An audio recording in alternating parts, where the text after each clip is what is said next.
fasilitas Mapolres Tarakan rusak akibat diserang sejumlah oknum TNI.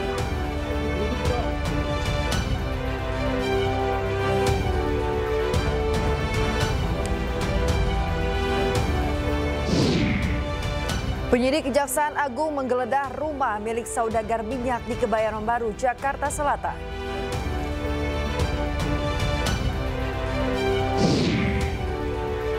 Presiden Prabowo mempertanyakan pihak yang menyatakan Indonesia gelap saat pidato penutupan Kongres Partai Demokrat.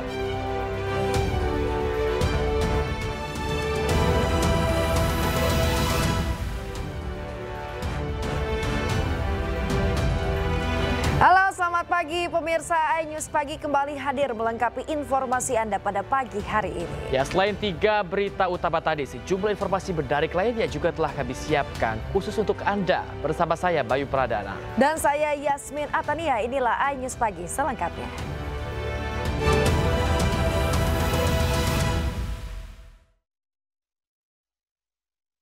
Dan pemirsa, kita awali iNews Pagi hari ini dari informasi 4 rumah di kawasan padat penduduk di kawasan Taman Sari, Jakarta Barat terbakar. Diduga api muncul setelah ledakan yang terjadi di area dapur salah satu rumah warga.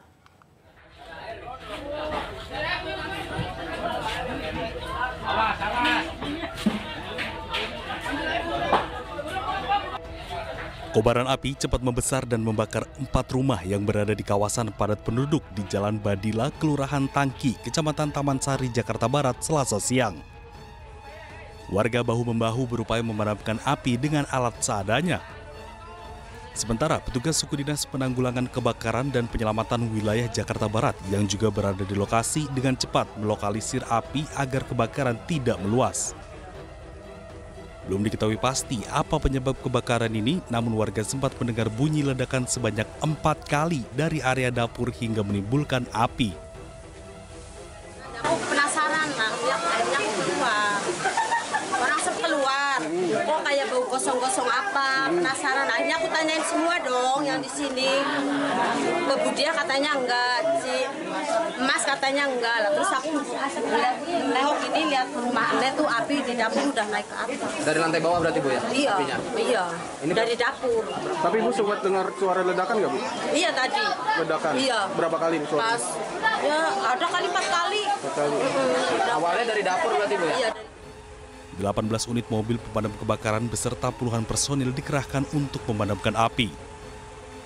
Data awal ya tadi untuk informasi dari Pak RT itu terdampak 4 rumah, 4 pintu ya. Jadi namun pintunya itu kan di sini rumahnya sempit-sempit jadi tidak mungkin.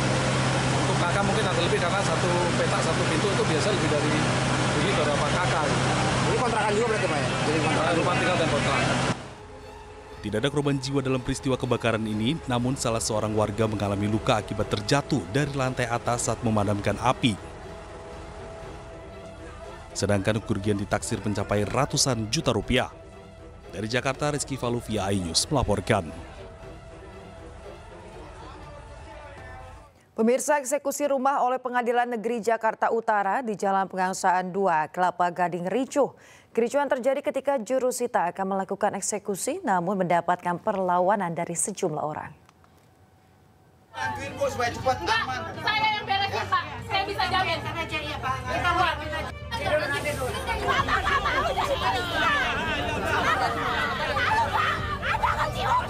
Jurusita Pengadilan Negeri Jakarta Utara yang dibantu petugas kepolisian terlibat kericuhan dengan penghuni bangunan di Jalan Pegangsaan 2, Kelapa Gading, Jakarta Utara. Petugas yang akan melakukan eksekusi lahan atas putusan Pengadilan Negeri Jakarta Utara mendapat hadangan sejumlah orang. Penghuni bangunan keluarga dari Abdul Hamid bersikeras tidak ingin pindah dari lahan tersebut karena mengklaim bahwa sudah membelinya dari salah satu keluarga ahli waris dan mendapatkan surat hak guna bangunan yang dikeluarkan dari BPN Jakarta Utara. Kita sudah berupaya negosiasi, kita sudah berupaya untuk udah ukur aja. Karena kemarin waktu saya ke PM, Bu Jurusita bilang, kenapa tidak damai? Kenapa tidak damai? Kita bilang, oke damai, tapi kan damai pun ada dasarnya. Di mana? Di mana ukur ulang? Ya diukur aja. Oke, tanah dia di mana, sisanya berapa? Tanah kita di mana, sisanya berapa? Gitu. Kita open terhadap itu, tapi Ketua pengadilan menyatakan tidak langsung tetap eksekusi pengosongan tersebut. Yang sebenarnya tanah kita 93, yang sisa tanahnya cuma 61. Sementara pihak lain, Rianti Pardede memiliki surat akte jual beli sejak tahun 1998 dan sudah melakukan pengajuan permohonan eksekusi pada tahun 2017, namun tertunda akibat adanya bantahan dari tergugat. Setelah bantahan tergugat tidak dikabulkan hakim, maka akhirnya tanah tersebut dilakukan eksekusi oleh pemohon. Meski sempat menolak untuk pindah, namun pihak dari tergugat akhirnya pasrah dan mengangkut barang-barang dari dalam lahan tersebut. Dari Jakarta, Sofyan Firdaus, iNews melaporkan. Seorang pelanggar yang terjaring razia protes kepada petugas saat razia operasi lintas jaya di Keramat Jati, Jakarta Timur. Ia protes lantaran petugas dinilai pilih kasih karena tidak berdilang mobil anggota Dewan Perwakilan Rakyat yang terjaring razia.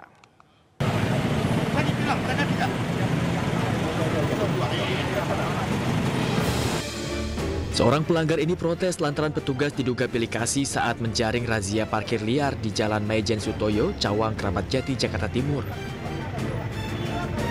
Pak, warga negara Indonesia tunduk sama undang-undang. Setuju ya? Kenapa saya dibedakan? Saya dibilang mereka tidak. Mobil diduga milik anggota Dewan Perwakilan Rakyat tidak ditilang hingga berusaha kabur. Namun akibat protes keras dari pengendara lain, akhirnya mobil anggota Dewan ditilang petugas.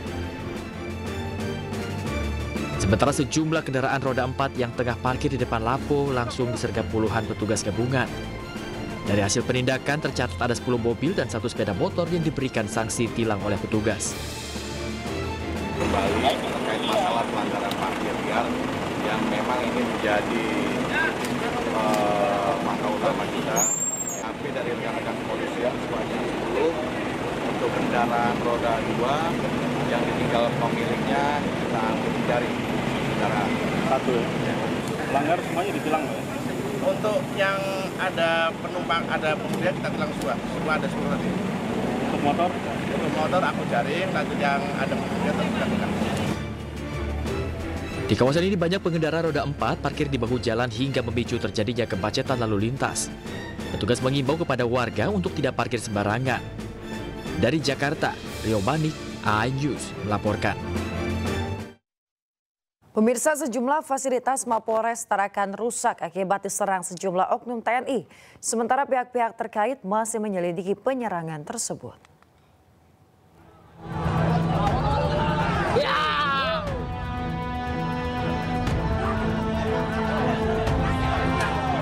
Mapolres Tarakan di Kota Tarakan, Kalimantan Utara diduga diserang puluhan pemuda. Video detik-detik dugaan penyerangan beredar luas di media sosial. Penyerangan tersebut membuat panik sejumlah anggota polisi yang tengah berjaga. Peristiwa tersebut menarik perhatian warga sekitar serta pengendara yang melintas hingga ruas Jalan Raya Yosudarso sempat ditutup.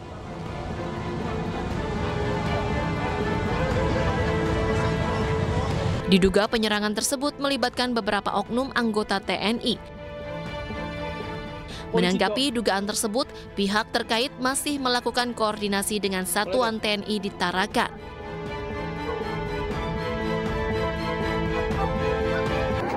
Untuk langkah-langkah yang kami ambil, dalam hal ini Bapak Pangdam sudah berkoordinasi dengan Bapak Kapolda, kemudian di level bawah juga Danrem 09 Taraan, yang membawahi Taraan juga sudah berkoordinasi dengan Polres, pihak Polres untuk penyelesaian. Sementara oknum-oknum yang terlibat, yang diduga terlibat dalam penyerangan Mapolres itu sudah dipanggil, diperiksa oleh pihak Subdenpom. Hingga Selasa siang, beberapa fasilitas di Mapolres Tarakan mengalami kerusakan. Meski demikian, pelayanan kepolisian bagi masyarakat berlangsung. Dari Tarakan, Kalimantan Utara, Usman Codang, iNews melaporkan. Tim dari Subdenpom 6 Mula Warman menggelar olah tempat kejadian perkara di Mapolres Tarakan. Akibat penjerakan tersebut, 6 anggota polisi terluka dan sejumlah fasilitas di Mapolres pun rusak. Pasca terjadinya insiden penyerangan yang dilakukan oknum TNI ke Mapolres Tarakan, pada Senin malam, tim Suddenpom 6 Mula Warman menggelar olah TKP di Mapolres Tarakan. Sejumlah fasilitas di Polres Tarakan rusak akibat serangan yang terjadi. Sementara itu, Kapolda Kalimantan Utara bertemu langsung Pangdam 6 Mula Warman. Kedua pihak berkomitmen akan melakukan langkah tegas terkait insiden yang menarik perhatian masyarakat, khususnya di Kota Tarakan, Kalimantan Utara. Kapolda Kaltara mengungkapkan pihaknya akan melakukan penyelidikan bersama Pangdam guna menyelesaikan permasalahan tersebut.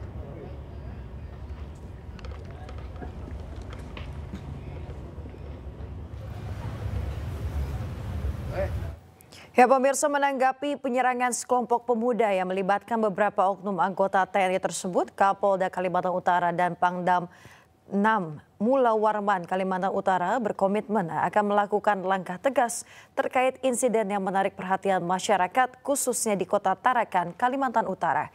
Kapolda Kaltara mengungkapkan pihaknya akan melakukan penyelidikan bersama Pangdam guna menyelesaikan permasalahan tersebut.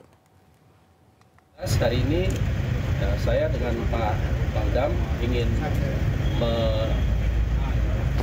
bersama-sama secara berjenjang menyelesaikan masalah ini secara jalurnya. Terkait kronologi yang beredar di masyarakat itu, Pak? Ya, itu kita pastikan nanti setelah hasil penyelidikan selesai ya. Kalau yang beredar itu kan mungkin versi tapi ini nanti kita akan tuliskan sesuai dengan fakta yang diperoleh dari hasil. Intinya memang kita sama-sama dengan Kapolda mendinginkan suasana dan tentunya peristiwa ini tidak akan merusak solidaritas yang sudah kita bangun bersama-sama dengan kepolisian. Sama halnya dengan Kapolda juga bahwa kami masih terus mendalami dan menyelidiki para oknum kemungkinan itu, dan tentunya nanti akan berhadapan dengan hukum yang berlaku di Kalimantan kami. Ada komitmen. Keluarga korban mafia tanah di Kota Waringin Barat, Kalimantan Tengah menggelar unjuk rasa di depan gedung Barreskrim Polri. Masa menuntut polisi mengusut tuntas kasus sengketa lahan yang berlangsung sejak tahun 2015 silam.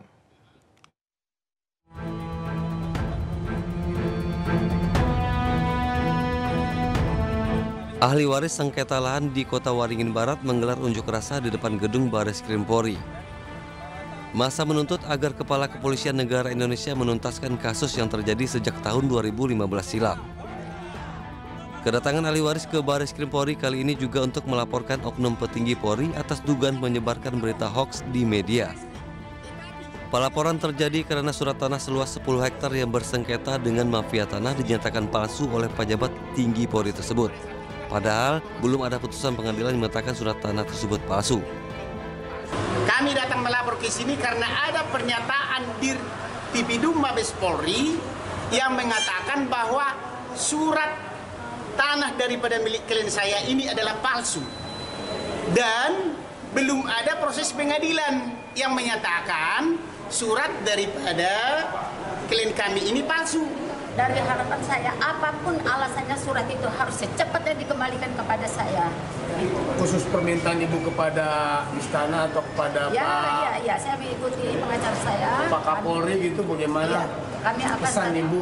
Iya, kami tetap akan mengajukan permohonan kepada Bapak Presiden Prabowo dan Kapolri setempat. Keluarga korban mafia tanah berharap polisi segera mengusut tuntas kasus ini. Dari Jakarta, Rizky Falufi, iNews melaporkan. Pemirsa, polisi menggerebek kampung narkoba di Lembah Berkah, Medan Sunggal. Dalam penggerebekan, belasan pengguna narkoba melompat ke sungai untuk menyelamatkan diri.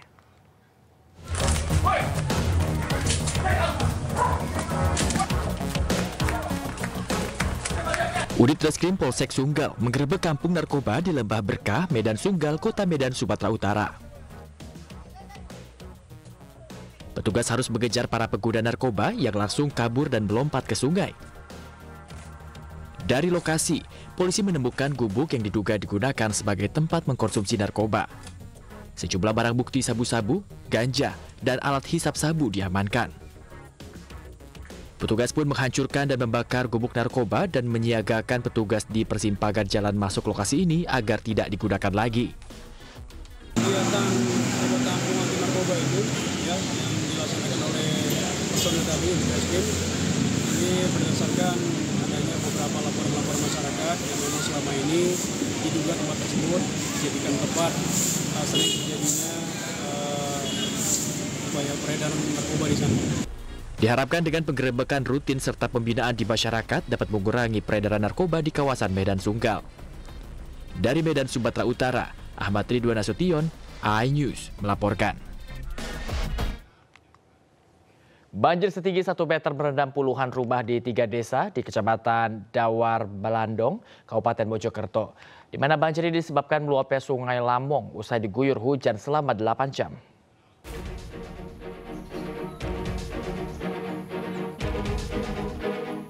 Banjir luapan Sungai Lamong ini merendam puluhan rumah dengan ketinggian hingga 1 meter lebih di Desa Pulerjo, Dawar Balandong, Kabupaten Mojokerto, Jawa Timur. Warga yang rumahnya terendam banjir berupaya menyelamatkan barang-barang ke tempat yang lebih tinggi agar tidak rusak. Warga mengaku air banjir mulai masuk ke pemukiman sejak Senin malam disebabkan meluapnya Sungai Lamong setelah diguyur hujan lebat selama 8 jam lebih. Ketinggian air sampai berapa, Bu? Sekitar 1,5 meter. Ini penyebabnya apa sih, Bu, banjirnya? Ya meluapnya Kali Lamong itu, Pak. Sampai meluap kenapa ya? Ya saking derasnya hujan itu nggak berhenti-berhenti sehari semalam. Selain Desa Pulerjo, banjir juga merendam rumah di Desa Banyulegi dan Desa Talun Brak dengan ketinggian air mulai 30 cm hingga 1 meter. Warga yang rumahnya terendam banjir masih memilih bertahan di rumah. Dari Kabupaten Mojokerto, Salahuddin, iNews melaporkan. Kami mengucapkan selamat menunaikan ibadah sholat subuh bagi Anda di wilayah DKI Jakarta dan sekitarnya, pemirsa, dan Anda masih di News Pagi. Kita akan ke informasi berikutnya.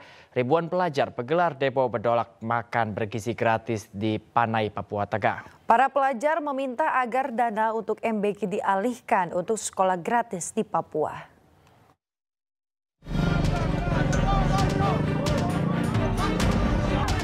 Ribuan pelajar SD, SMP, dan SMA yang tergabung dalam Aliansi Pelajar Sekabupaten Paniai menggelar aksi menolak makan bergizi gratis. Aksi dimulai dengan berjalan kaki sejauh 4 km dari lapangan Karel Gopai menuju kantor Bupati Paniai di Madi, Senin siang.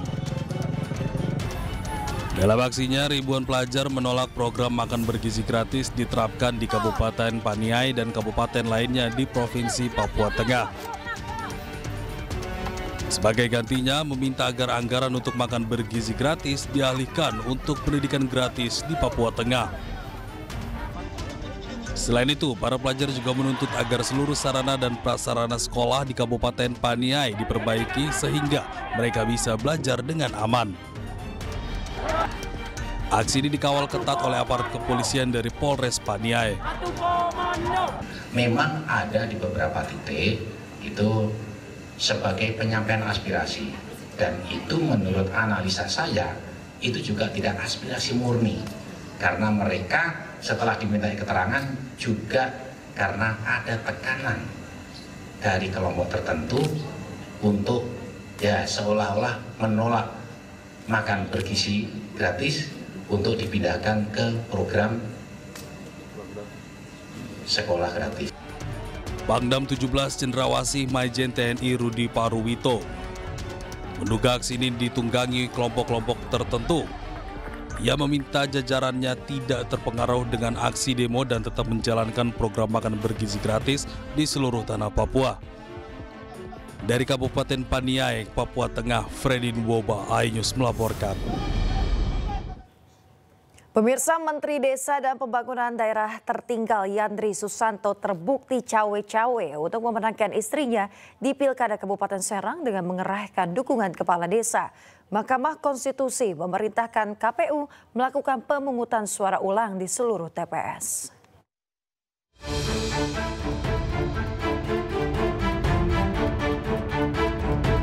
Pak, di sini, Pak. Ditemui di arena retret kepala daerah di Magelang, Menteri Desa dan Pembangunan Daerah Tertinggal Yandri Susanto enggan menanggapi putusan Mahkamah Konstitusi yang membatalkan kemenangan istrinya di Pilkada Kabupaten Serang. Tapi kalau MK itu besok saya mau jumpa PES khusus tuh. Kalau sini kan enggak, kalau sini kan ini situasi retreat ya. Gimana Pak? Besok. Ini retreat khusus materi desa. Sebelumnya, Mahkamah Konstitusi membatalkan kemenangan istri Menteri Yandri Susanto di pemilihan Bupati Serang 2024. MK memerintahkan KPU menggelar pemungutan suara ulang di seluruh TPS. Dalam pertimbangannya, hakim menilai Yandri Susanto terbukti mengerahkan kepala desa untuk memenangkan istrinya Ratu Rahmatu Zakiah di Pilkada Kabupaten Serang. Menyatakan batal keputusan Komisi Pemilihan Umum Kabupaten Serang nomor 2028 tahun 2024 tentang penetapan hasil pemilihan Bupati dan Wakil Bupati Serang tahun 2024 bertanggal 4 Desember 2024. 3. Memerintahkan Komisi Pemilihan Umum Kabupaten Serang untuk melaksanakan pemungutan suara ulang pemilihan Bupati dan Wakil Bupati Serang tahun 2024 di seluruh TPS di Kabupaten Serang dengan mendasarkan pada daftar pemilih tetap, daftar pemilih pindahan, dan daftar pemilih tambahan yang sama dengan pemungutan suara pada tanggal 27 November 2024 untuk pemilihan Bupati dan Wakil Bupati Serang tahun 2024 sesuai dengan peraturan perundang-undangan yang dilaksanakan dalam waktu paling lama 60 hari sejak putusan aku diucapkan.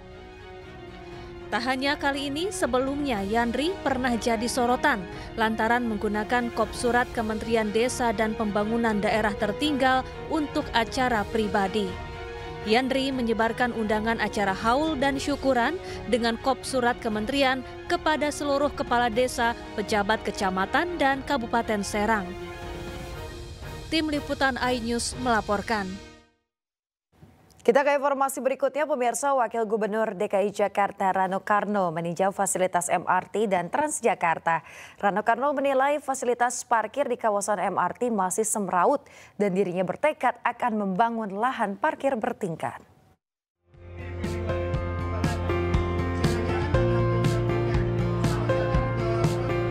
Memasuki hari kelima menjabat sebagai Wakil Gubernur DKI Jakarta, Rano Karno berjanji akan mempercepat pembangunan dan meningkatkan pelayanan transportasi publik di Jakarta. Hal ini disampaikannya saat meninjau fasilitas MRT Lebak Bulus hingga Bundaran HI dan halte Transjakarta Bundaran HI Selasa pagi. Tinjauan ini bertujuan untuk mengetahui secara langsung kendala dan permasalahan dari moda transportasi DKI Jakarta yang masih harus dibenahi. Rano Karno menyoroti lahan parkir di kawasan stasiun MRT kawasan selatan masih perlu ditingkatkan. Menurutnya, kondisi lahan parkir khususnya motor masih semrawut. Kita ada lahan yang sekarang jadi tempat parkir motor. Itu masih agak semrawut. Karena apa? Masih tanah.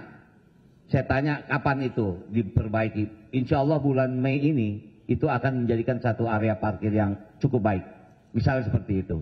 Tapi juga ada perencanaan lain, misalnya kita akan bikin area parkir 7 tingkat ya. Rencana 7 tingkat di daerah itu. Untuk apa? Bisa menangkap daya tampung masyarakat yang ada di selatan. Mudah-mudahan saudara kita yang di Tangsel dari Tangerang masuk Jakarta nggak perlu pakai kendaraan pribadi. Cukup parkir di sana, dia bisa naik MRT sampai kemana dia mau. Misalnya. Rano Karno juga mengaku dirinya akan rutin menggunakan transportasi umum saat berangkat kerja. Pria yang akrab disapa Sidul ini mengatakan akan naik MRT Jakarta dari rumahnya di kawasan Lebak Bulus sampai Bundaran HI. Kemudian kendaraan dinasnya cukup menjemput dari Bundaran HI sampai ke Balai Kota Jakarta. Dari Jakarta, Hadisti Arifah, Damar Wicaksono, iNews melaporkan.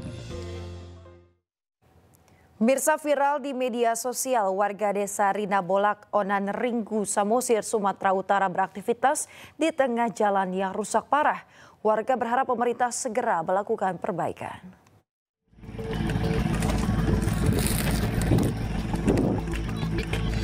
Viral di media sosial jalanan rusak parah yang dilalui warga Huta Simar Pinggan, Desa Rinabolak, Onan Ringgu, Samosir, Sumatera Utara. Warga terpaksa beraktivitas dengan jalan rusak yang merupakan akses satu-satunya yang digunakan warga untuk ke sekolah, bekerja, dan menuju kota. Kondisi jalan semakin parah dan licin di saat musim hujan. Menurut salah seorang warga, kondisi ini sudah berlangsung selama 10 tahun tanpa pernah diperbaiki. Ya, rusaknya sangat parah. Kenapa saya bilang sangat parah? Di sana itu mobil yang saya ceritakan tadi jatuh itu bukan karena kekeliruan supir, bukan, atau kekeliruan orang yang mengemudi supir, bukan. Ini karena memang jalannya tidak memadai. Berapa tahun nih Bang? Jalan ini sudah kurang lebih 10 tahun. Jalan ini tidak diperbaiki.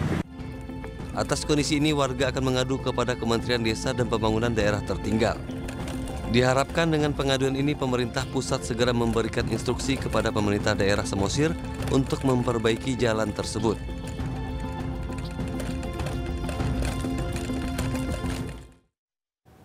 Pemirsa, aktivitas anak bersama orang tua dapat membangun keterikatan hingga rasa kepercayaan satu sama lain. Nah, di salah satu mal pemirsa di kawasan Serpong, Tangerang Selatan ada sebuah aktivitas untuk Anda bermain bersama buah hati tercinta yang dapat meningkatkan bonding hingga melatih motorik si kecil.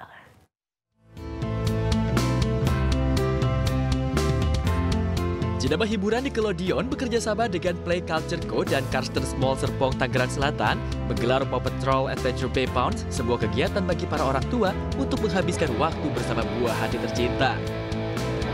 Dimulai dari serunya bermain di Adventure Bay Ball Pit yang dipenuhi bola, hingga mengunjungi Adventure Bay Lookout Tower and Slide, Paw Patrol Adventure Bay Bounce membawa si kecil untuk hadir di kota Adventure Bay, selayaknya di animasi favoritnya, Paw Patrol. Terus kalau acaranya seru, lihat anak sih happy banget main, terus seru lah, maksudnya soalnya kan ada beberapa step-step di situ, terus apalagi ada race gitu kan, terus dia bisa menang kita di juara 1. Tidak hanya itu, pada acara Grand Opening-nya, Paw Patrol Adventure Bay Bounce juga menggelar fun race dengan beragam rintangan yang harus diselesaikan si kecil. Yang tak kalah menariknya, si kecil juga dapat merias wajahnya dengan face painting dan bertemu dengan karakter Paw Patrol kesayangan mereka, Marshall si Dalmatian pemadam dan Sky si Cocker Spaniel penerbang. Capek sama senang karena aku juara 1. Paw Patrol Adventure Bay Bounce ini dibuka hingga 6 April 2025 di Karstens Mall Serpong. Berbagai aktivitas menariknya dapat Anda nikmati dengan tiket seharga Rp75.000 di hari kerja dan Rp100.000 di akhir pekan.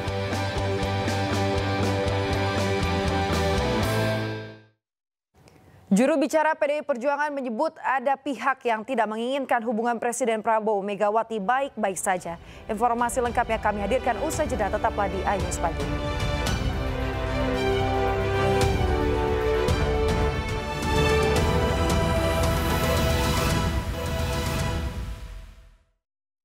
Terima kasih pemirsa, Anda masih di Ajus Pagi. Kita ke informasi berikutnya. Presiden Republik Indonesia Prabowo Subianto dan Wakil Presiden Gibran Rakabuming Raka menghadiri penutupan Kongres ke-6 Partai Demokrat di Jakarta.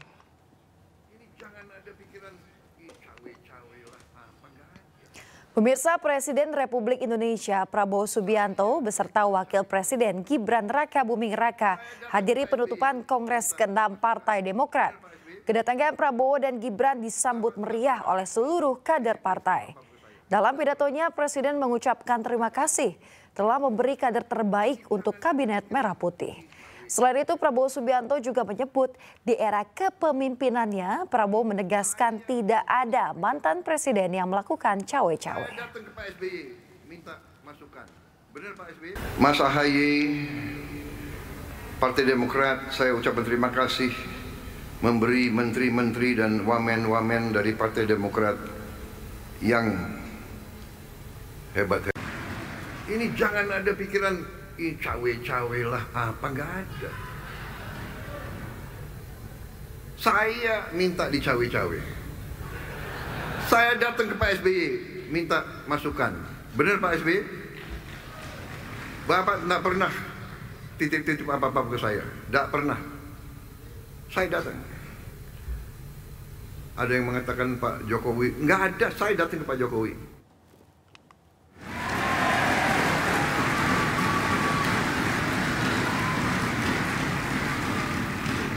Dan yang akan nikmati adalah kalian-kalian, saudara-saudara yang muda-muda,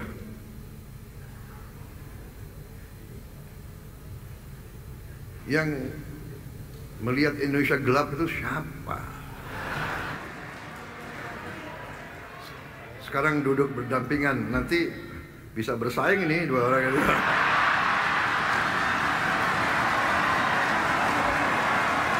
Gak apa-apa. Bersaing itu baik. Siapa nomor 1, ajaklah nomor 2, ajaklah nomor 3, iya kan? Pak Jokowi ngalahin saya mau bilang ngalahin gue, nggak enak, ada wartawan. Presiden Indonesia nggak boleh bicara kayak gitu. Ngalahin saya 2 kali, iya kan? Ketawa lagi.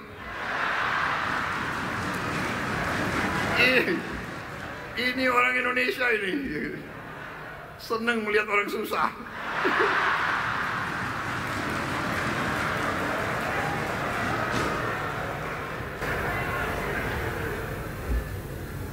Aku dikalahkan, iya kan? Tapi beliau ngajak saya masuk juga gue.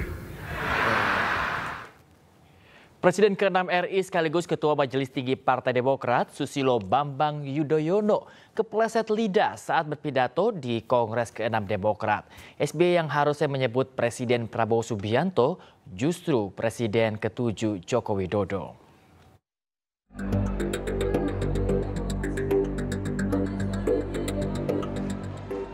Presiden ke-6 Republik Indonesia Susilo Bambang Yudhoyono sempat kepleset lidah atau slip tongue saat berpidato di Kongres ke-6 Partai Demokrat yang digelar di sebuah hotel di kawasan Jakarta Selatan. Di hadapan kader Demokrat se-Indonesia, Ketua Majelis Tinggi Partai SBY mengajak untuk mendukung Presiden Prabowo Subianto. Namun SBY justru keselip lidah dan menyebut Presiden ke-7 Joko Widodo. Sukseskan pemerintahan Presiden Jokowi. Dengar. Ulangi. Saya ngomong apa tadi? Ini namanya slip of the tongue. Saya ralat. Ini ada pers di sini. Saya ralat Presiden Prabowo Subianto.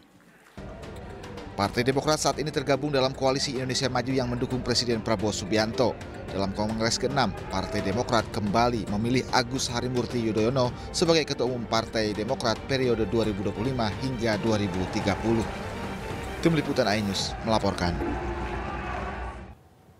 Kita ke informasi lain, pemirsa. Penyidik Kejaksaan Agung menggeledah rumah milik saudagar minyak Muhammad Riza Khalid di kawasan Kebayoran Baru, Jakarta Selatan. Penggeledahan tersebut diduga terkait dugaan korupsi tata kelola minyak mentah dan produk kilang PT Pertamina yang rugikan negara 193,7 triliun rupiah.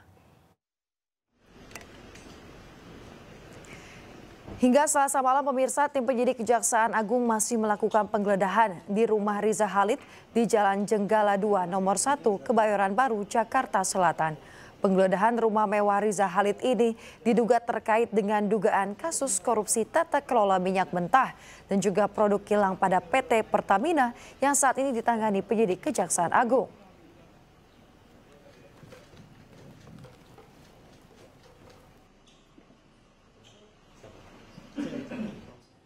Kejaksaan Agung menetapkan 7 orang tersangka dalam kasus dugaan korupsi tata kelola minyak mentah dan produk kilang dalam PT Pertamina Persero Subholding dan K3KS tahun 2018 hingga 2023. 96 orang saksi, termasuk 2 saksi ahli, diperiksa untuk dimintai keterangan.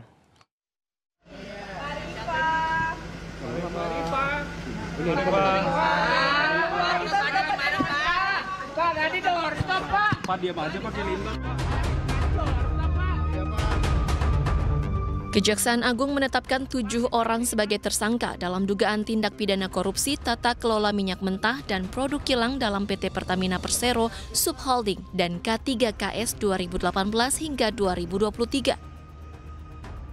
Penetapan tersangka dilakukan setelah penyidikan Jampitsus memeriksa 96 saksi dan meminta keterangan 2 saksi ahli dalam perkara tersebut. Direktur Penyidikan Jaksa Agung Muda Tindak Pidana Khusus Kejaksaan Agung, Abdul Kohar menyebut dari 7 tersangka, 4 diantaranya merupakan pegawai Pertamina, sementara 3 lainnya dari pihak swasta. Kita temukan, kemudian dari bukti-bukti tersebut didalami, juga kita panggil ahli, juga alat bukti transaksi yang lain di mana alat bukti itu saling mendukung, sehingga pada malam hari ini yang bersangkutan kita tetapkan sebagai tersangka. Terhadap tersangka ini ada 7, ini ada 5 tersangka atau 6 yang sudah diperiksa sebelumnya sebagai saksi. Kemudian ada 1 yang hari ini tadi sudah dilakukan pemeriksaan sebagai saksi, dan pada malam hari ini yang bersangkutan juga ditetapkan sebagai tersangka. Dari hasil penggeledahan, penyidik menemukan 5 dus dokumen, barang bukti elektronik berupa 15 unit handphone, 1 unit laptop, dan 4 soft file. Keseluruhan barang bukti kini tengah dibawa ke Kejagung dan akan dilakukan tindakan lanjutan. Dari Jakarta, Salam Rahmat, Rizky Solehudin, iNews melaporkan.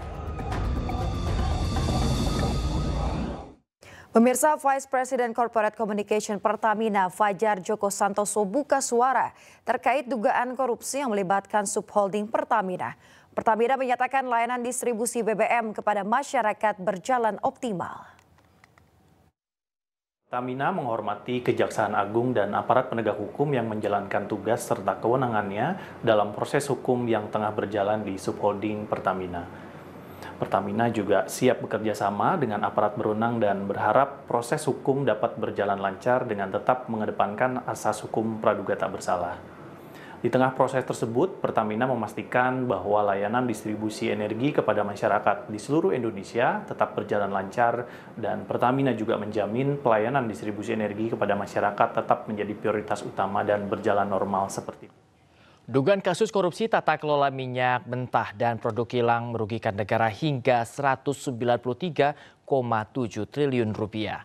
Ulah para tersangka yang mengoplos RON 90 Pertalite menjadi RON 92 Pertamax juga sangat merugikan masyarakat. Lalu bagaimana tanggapan warga terkait korupsi yang terjadi di perusahaan pelat merah ini? Mari kita simak berikut liputan. Mobil memang saya biasanya ngisinya Pertamax karena itu lebih bagus katanya kadarnya. Tapi kalau misalnya kasusnya dari Pertamax yang saya beli ternyata isinya itu Pertalite, itu merugikan banget. Karena kan dari harga aja itu 12.900 kalau Pertamax ya. Kalau Pertalite 10.000. Nah itu bisa dilihat kalau jarak saya biasanya dari Depok ke Jakarta itu ngisinya Pertamax, tapi tiba-tiba jadi Pertalite, itu yang pertama bisa ngerusak mesin saya. Karena saya biasanya memang ngisinya Pertamax. Terus yang kedua juga dari segi harga juga dibikinnya malah ke harganya Pertamax. Nah itu menurut saya sih yang kayak gitu udah penipuan banget ya, karena saya tiap hari kerja menggunakan Pertamax itu nggak bagus lah untuk kayak gitu. Waduh, kalau dioplos kayak gitu berarti selama ini saya ngisi Pertamax ini dong rugi dong. Yang tadinya harga 10.000 ya Pertalite, kalau Pertamax 12.000 jadi rugi banyak. Dan apa ya, dari segi performa aja Pertamax kan lebih bagus ya setahu saya ya. Kalau diisi Pertalite jadi berkurang dong performa motor. Pemirsa, uang tunai senilai 565 miliar rupiah disita Kejaksaan Agung dalam kasus korupsi penyalahgunaan wewenang impor gula periode mantan Menteri Perdagangan Tom Lembong tahun 2015 hingga 2016.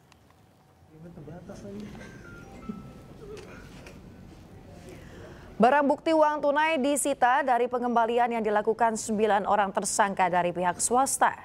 Dalam kasus ini, pemirsa, Kejaksaan Agung telah menetapkan mantan Menteri Perdagangan Tom Lembong dan juga mantan Direktur PT Perusahaan Perdagangan Indonesia atau PPI berinisial CS sebagai tersangka dalam kasus korupsi penyalahgunaan wewenang impor gula.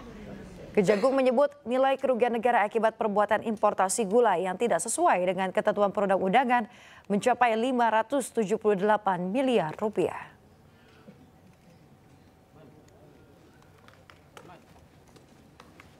Direktorat Penyidikan Jaksa Agung Muda Tindak Pidana Khusus Kejaksaan Republik Indonesia telah melakukan penyitaan uang sebanyak 565 miliar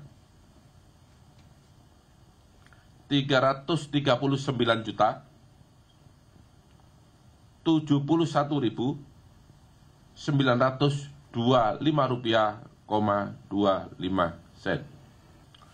Bahwa pada tahun 2015 sampai dengan tahun 2016 dalam rangka pemenuhan stok gula nasional dan stabilitas harga gula di pasar, tersangka TTL atau Thomas Trikasih Lembong selaku Menteri Perdagangan telah menerbitkan persetujuan impor gula kristal mentah kepada 9 perusahaan swasta, yaitu Tony Wijaya Eng selaku Direktur Utama PT Engel Product, kemudian tersangka Wisnu Hendraningrat selaku Presiden Direktur PT Andalan Furnindo,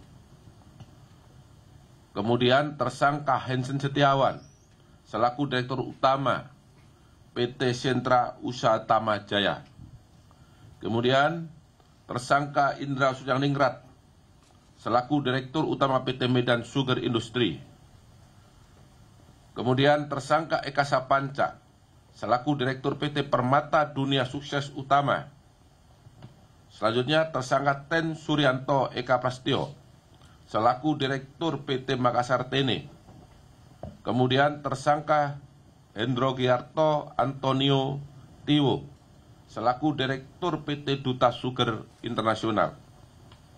Selanjutnya tersangka Hen Valita Hutama selaku Direktur Utama PT Berkah Manis Makmur, serta tersangka Ali Sanjaya Budidarmo selaku Direktur Utama PT Kebun Tebu Mas.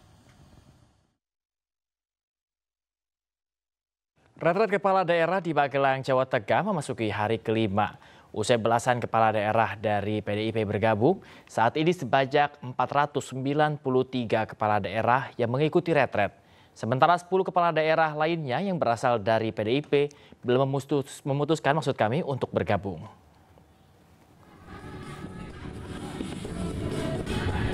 Memasuki hari kelima, total ada 493 kepala daerah dari 503 kepala daerah yang terdaftar mengikuti pembekalan. Penambahan kepala daerah pasca sejumlah kepala daerah dari PDIP datang pada Senin siang, termasuk Gubernur Jakarta, Pramono Anung. Pramono Anung mengatakan sangat bersemangat untuk mengikuti pembekalan di Akademi Militer. Dirinya juga mengatakan kegiatan ini merupakan bentuk pertanggungjawaban kepada masyarakat Jakarta. Sementara sejumlah materi, hari ini akan disampaikan mulai dari pembangunan SDM, sains dan teknologi, hilirisasi dan industrialisasi, ekonomi desa, hingga pemberantasan korupsi dan narkoba. Sampaikan berulang kali bahwa pemerintah daerah itu salah satu tugas utamanya adalah mensukseskan apa yang menjadi misi visi dari pemerintah pusat, dalam hal ini adalah Presiden Prabowo. Maka saya betul-betul di dalam acara retreat ini saya selalu datang lebih awal, nggak pernah terlambat, walaupun terlambat datangnya, tetapi saya memahami bahwa saya memerlukan juga refreshing, walaupun dulu acara-acara mohon maaf seperti ini kan saya semua yang nyiapin, sekarang menjadi bagian dari peserta, dan itu ternyata sebuah kenikmatan yang tersendiri. Adaptasinya seperti apa, Pak? Wah, cepet banget. Adaptasi cepet banget, mau apel aja belum ada yang datang, saya udah datang duluan. Pemirsa, dalam konferensi pers, Ahmad Basarah menegaskan bahwa hubungan Megawati Soekarno Putri dengan Presiden Prabowo Subianto baik-baik saja. Meski demikian, juru bicara PDIP tersebut juga menyebutkan bahwa ada pihak yang tidak menginginkan hubungan Presiden RI dan juga Presiden kelima RI tersebut baik-baik saja. Saya harus tegaskan dalam kesempatan ini, berdasarkan pernyataan Sekretaris Jenderal DPP Partai Gerindra yang notabene adalah Ketua Majelis Permusyawaratan Rakyat Republik Indonesia beberapa hari yang lalu, bahwa Pak Mujani mengatakan sekalipun ada beberapa kepala daerah PDI Perjuangan yang tidak mengikuti retret, Pak Mujani dengan tegas mengatakan hubungan Ibu Megawati Soekarno Putri dengan Presiden Prabowo Subianto tetap baik-baik saja. Dan pada malam hari ini, saya juga ingin menggarisbawahi dengan pernyataan sikap, pernyataan pandangan politik dan sikap PDI Perjuangan terkait retret kepala dan wakil kepala daerah yang tadi sudah saya bacakan. Sesungguhnya hal itu memberikan pesan bahwa posisi PDI Perjuangan sampai dengan hari ini kita tidak merasa memiliki persoalan dengan Presiden Prabowo Subianto. Bu Mega dalam berbagai kesempatan sering memberikan penjelasan dan penegasan bahwa beliau punya hubungan pribadi yang sangat panjang dan sangat baik, dan itu menjadi dasar bagi kedua beliau untuk terus menjalin komunikasi satu sama lain di antara mereka berdua. Jadi Mbak Renata, alhamdulillah sampai dengan hari ini hubungan Ibu Megawati Soekarno Putri dan Pak Prabowo Subianto tetap baik-baik saja, meskipun kami menyadari dan merasakan ada pihak-pihak yang tidak ingin Ibu Mega dan Pak Prabowo baik-baik saja. Tapi insya Allah Pak Prabowo sudah mengetahui situasi ini, sehingga kami harapkan beliau juga dapat mengambil langkah-langkah untuk tetap menjaga hubungan baiknya dengan sahabat beliau, Ibu Megawati Soekarno Putri, yang juga menjadi Presiden kelima Republik Indonesia. Pemirsa, Bejo Sugiantoro, mantan pemain timnas dan legenda Persebaya Surabaya, meninggal dunia saat menjalani laga persahabatan. Informasi lengkapnya kami hadirkan usai jeda, tetaplah di iNews Pagi.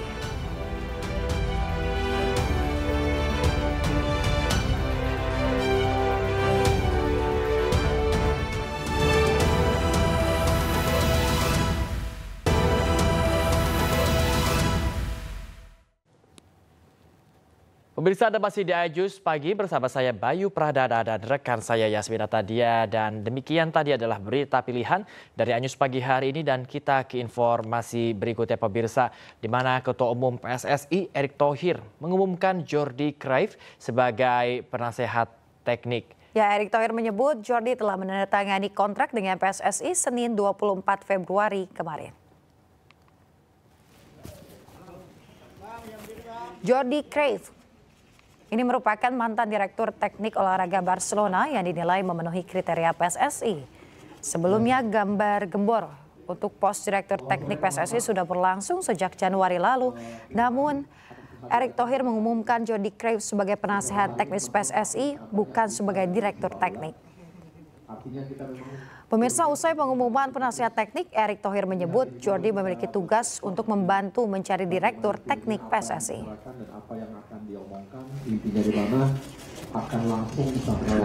Memang pada saat ini saya baru bisa mengumumkan figur yang sepertinya juga bisa mengupgrade daripada yang saya sampaikan sebelumnya, yaitu technical advisor untuk tim nasional kita, yaitu saudara Jordi Cruyff yang terakhir memang menjabat sebagai sporting director di FC Barcelona yang terakhir tahun 2023. Nah, jadi ini juga saya sudah sampaikan ke Patrick Kluivert untuk bisa mulai berdiskusi, dan sepertinya sudah ada pertemuan antara Jordi Cruyff dan Patrick beberapa hari yang lalu.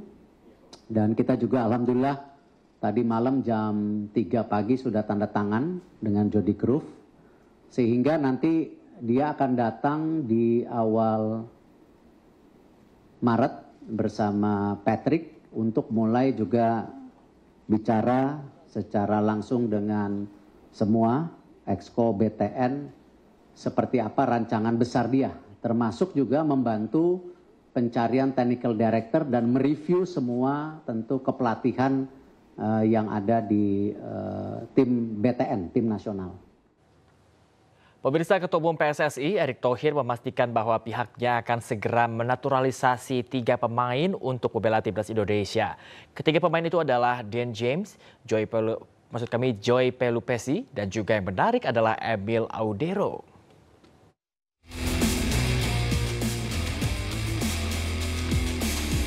PSSI mengumumkan akan menaturalisasi 3 pemain keturunan Indonesia. Ketiga pemain itu adalah Dan James, Joy Pelupesi, dan yang menarik ada Emil Audero Mulyadi. PSSI menyebut sudah berkoordinasi dengan Presiden Prabowo Subianto hingga Menteri Pemuda dan Olahraga Dito Aryo Tejo untuk segera memproses naturalisasi 3 pemain tersebut. Pemain posisi menyerang kita tentu kekurangan kedalamannya. Nah, ini yang kita proses. Saya sudah lapor Bapak Presiden, Pak Prabowo, sangat welcome. Lalu saya sudah telepon Pak Menpora, nanti silakan tanya. Dan minggu depan kita akan segera proses. Ya, kita akan mengejar supaya bisa main di bulan Maret. Ya, jadi kalau Ole sudah pasti bisa main. Tapi yang 3 ini akan kita push kertas-kertasnya semua. Saya juga ada rencana ketemu Komisi 10 Senin malam untuk memastikan dukungan DPR yang luar biasa selama ini dukung tim nasional Indonesia. Sambil menanti proses ketiganya, timnas Indonesia juga bersiap untuk putaran ketiga kualifikasi Piala Dunia 2026 zona Asia melawan Australia pada 20 Maret dan menjamu Bahrain 5 hari kemudian.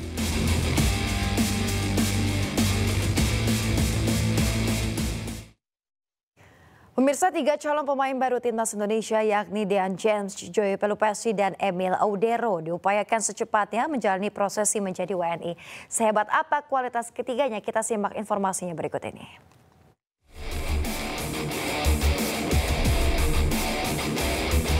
Kekuatan timnas Indonesia diyakini akan semakin meningkat usai PSSI mengumumkan akan menaturalisasi 3 pemain keturunan Indonesia. Nama pertama adalah Emil Audero Mulyadi. Emil merupakan kiper klub Italia Como yang saat ini dipinjamkan ke Palermo. Sebelumnya Emil tak bersedia menjadi WNI, namun pemain berdarah Lombok ini pada akhirnya bersedia mengganti paspor Italianya menjadi Indonesia. Kemudian nama kedua adalah Dan James. Bek sayap kiri ini membela klub Belanda Go Ahead Eagles. James memiliki darah Indonesia dari pihak ayah dan ibu. Diyakini James bisa memberikan kontribusi yang baik dan juga semakin maksimal di lini sayap timnas Indonesia. Terakhir ada Joy Pelupesi yang membela klub Belgia Lommel. Saat ini Joy berusia 31 tahun dan berposisi sebagai gelandang. Pemain keturunan Maluku ini juga bersedia menjadi WNI. 3 pemain tersebut akan memaksimalkan permainan Indonesia di laga lanjutan putaran ketiga kualifikasi Piala Dunia zona Asia.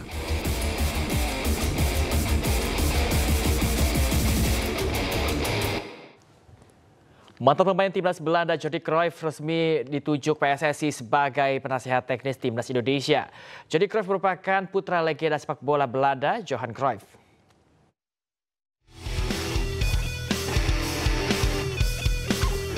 Persatuan Sepak Bola Seluruh Indonesia (PSSI) mengumumkan Jordi Cruyff sebagai Technical Advisor atau penasihat teknis PSSI untuk timnas Indonesia saat konferensi pers di Gedung Dana Reksa, Jakarta Pusat. Jordi Cruyff yang pernah menjabat sebagai Sporting Director Barcelona pada 2023 lalu, saat ini telah menandatangani kontrak dengan PSSI. Mantan Presiden Inter Milan tersebut menyebut Jordi telah melakukan komunikasi dengan pelatih timnas Indonesia Patrick Kluivert. Kehadiran mantan pesepak bola 51 tahun tersebut di PSSI akan membawa pengalaman dan wawasan taktik kelas dunia untuk membantu pengembangan sepak bola Indonesia sehingga peningkatan prestasi timnas Indonesia di level internasional. Figur yang sepertinya juga bisa mengupgrade daripada yang saya sampaikan sebelumnya, yaitu technical advisor untuk tim nasional kita, yaitu saudara Jordi Cruyff. Rencananya Jordi Cruyff akan tiba di Jakarta awal Maret 2025. Setibanya di Indonesia, putra Johan Cruyff itu akan rapat dengan Esko PSSI dan Badan Tim Nasional BTN untuk persiapan laga timnas di kualifikasi Piala Dunia 2026 zona Asia. Di Jakarta, Rian Rahman, Muhammad Zulkarnain, iNews melaporkan. Pemirsa, kabar duka datang dari sepak bola Indonesia. Mantan pemain timnas dan legenda Persebaya, Bejo Sugiantoro meninggal dunia saat menjalani laga persahabatan bersama para legenda Persebaya. Bejo Sugiantoro diduga meninggal dunia akibat serangan jantung.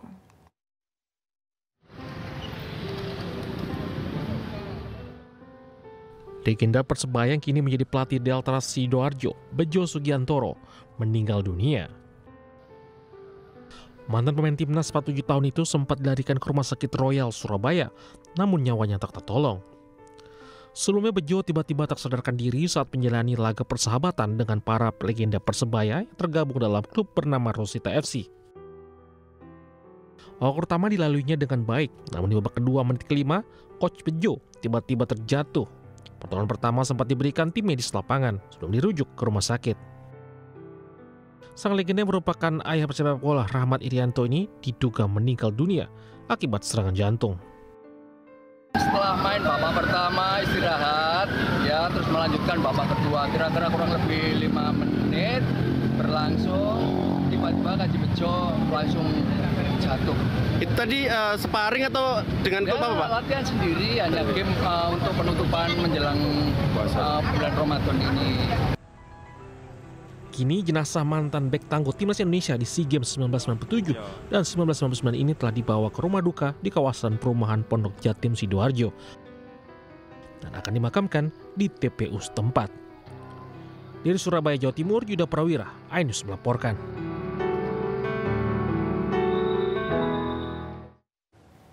Pemirsa, ratusan umat Katolik berkumpul mengikuti misa dan berdoa untuk kesembuhan Paus Fransiskus di Vatikan, Roma. Informasi mancanegara akan hadir usai jeda.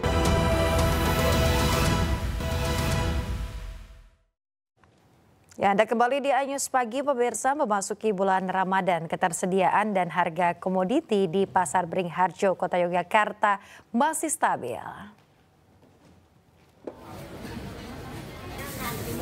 Harga sayur brokoli masih di harga Rp25.000 per kilogramnya. Kol di harga Rp70.000 per kilogramnya, sedangkan untuk bawang merah Rp35.000 per kilogramnya. Dan bawang putih Rp45.000 per kilogramnya. Namun harga cabai mulai mengalami kenaikan sejak seminggu lalu. Kenaikan mencapai Rp10.000. Nggak boleh tuh, nanti kalau boleh naik biar bulognya operasi. Bangkal 70, bangkal 20.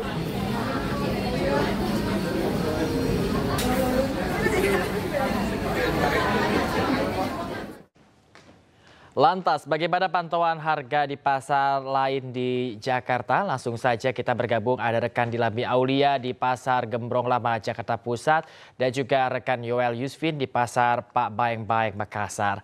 Kita akan menuju ke Jakarta terlebih dahulu, ada Dilami di sana. Dilami, harga sembako apa saja yang sudah mulai mengalami kenaikan?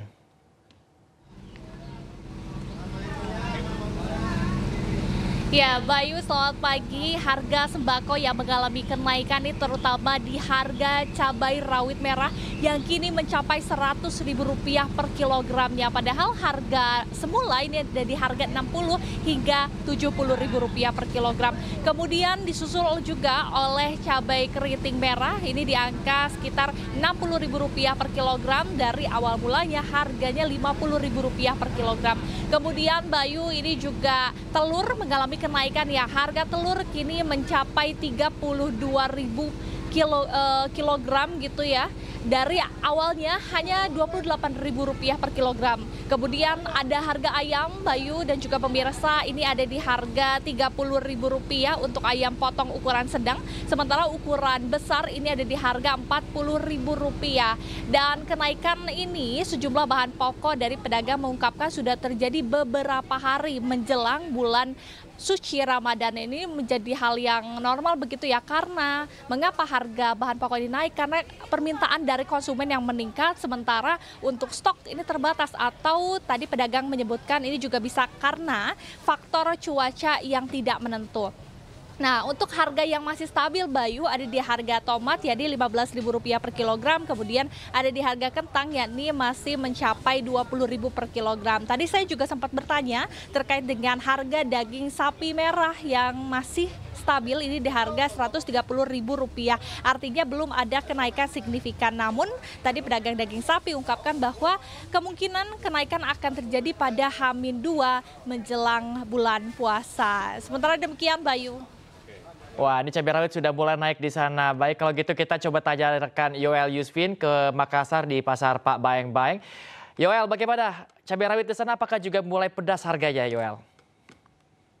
Bayu, udah baik. Bayu dan juga pemirsa, selamat pagi. Memang sama yang disampaikan di Jakarta sendiri, di Makassar. Untuk di Makassar juga mengalami kenaikan, di mana harga cabai rawit saat ini sudah tembus di harga Rp80.000 per kilogram. Dari harga normal itu sekitar Rp40.000 per kilogram.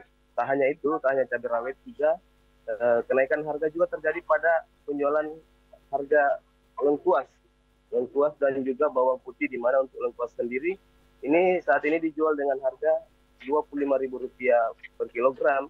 Dari harga normal itu sekitar Rp10.000 per kilogram. Dan untuk bawang putih sendiri ini juga mengalami kenaikan sekitar Rp5.000, di mana saat ini penjualannya mencapai harga Rp45.000 dari harga sebelumnya sekitar Rp40.000 per kilogram. Dan memang berdasarkan dari pengakuan pedagang sendiri ini, kenaikan harga sudah terjadi sekitar 1 minggu lalu, di mana memang pedagang mengaku kenaikan sudah terjadi di tingkat distributor sendiri, Bayu. Dan memang juga untuk harga yang stabil sendiri, juga maksud kami untuk harga yang stabil ini terjadi pada penjualan harga maksud kami tomat dan juga cabai keriting. Untuk tomat sendiri itu masih di harga sekitar Rp10.000 per kilogram, dan juga cabai keriting sekitar di kisaran harga Rp10.000 per kilogram. Dan berdasarkan dari pedagang sendiri juga, kenaikan ini akan terus terjadi menyusul meningkatnya minat masyarakat yang mulai berbelanja kebutuhan menjelang bulan suci Ramadan ini sendiri, Bayu. Ternyata merata ya pedasnya harga cabai baik di Jakarta maupun juga di Makassar. Terima kasih banyak rekan Yusvin di Pasar Pak Baeng-Baeng di Makassar, Sulawesi Selatan, dan sebelumnya ada rekan Dilabi Aulia di Pasar Gebrok, Jakarta Pusat. Terima kasih rekan-rekan atas laporannya. Selamat kembali bertugas dan jaga kesehatan kalian. Pemirsa, informasi ini sekaligus menutup iNews pagi hari ini. Cuplikan tayang berita iNews dapat Anda saksikan di kanal YouTube @officialinews. Mewakili kerabat kerja yang bertugas, saya Yasmin Antania. Dan saya Bayu Pradada. Pamit undur diri pemirsa, terima kasih atas kebersamaan Anda. Selamat pagi dan sampai jumpa.